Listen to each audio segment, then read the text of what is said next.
రేపు ఫంక్షన్ అంటే కూడా ఈరోజు కూడా చాలా షాపింగ్ చేసేది ఉంది. అండ్ లాస్ట్ మినిట్ థింగ్స్ ఉంటాయి కదా, అవన్నీ కూడా ఈరోజే కంప్లీట్ చేయాలా. రేపు అస్సలు కుదరదు ఎందుకంటే రేపే కదా ఫంక్షన్. అండ్ బంధువులు వస్తున్నారు, వాళ్ళని పిక్ చేసుకోవడం, డ్రాప్ చేయడం అవన్నీ ఉన్నాయి. అండ్ మధ్యలో ఈ పూలు జడ పిక్ చేసుకున్నాం అనమాట. పూలు జడ మాత్రం మస్తు, మీకు చూపించలేకపోయినా కానీ మేము చూసేసినాం.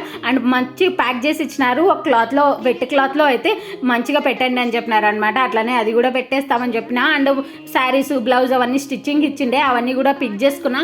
బ్లౌజ్ అయితే మస్తు మంచి కుట్టినారు, ఎందుకంటే 1.5 డేనే ఇచ్చిన నేను వాళ్ళకి స్టిచ్చింగ్కి, అయినా కూడా బాగా కుట్టినారు. అండ్ నెక్స్ట్ అయితే పూలు పిక్ చేసుకున్నాం అనమాట. అండ్ పూలు జడ పిక్ చేసుకునేటప్పుడే పూలు కూడా కాకుంటే వాళ్ళు 10 మినిట్స్ ఆగమన్నారు. మేము వేరే పని చూసుకొని వద్దామని పోయినాం అనమాట. అప్పుడే కాస్మెటిక్స్ కొనుక్కున్నాం, బట్టలు కొనుక్కున్నాం, ఇంకా చాలా షాపింగ్ చేసిన. అవన్నీ కూడా రికార్డ్ చేసింటే బాగుండు అనిపించింది.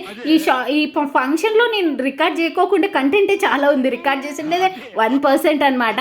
అండ్ నేను మా అమ్మ నెక్స్ట్ డే అంటే ముందు డే కుంకుమ పసుపు అవన్నీ కూడా తీసుకున్నాం అనమాట.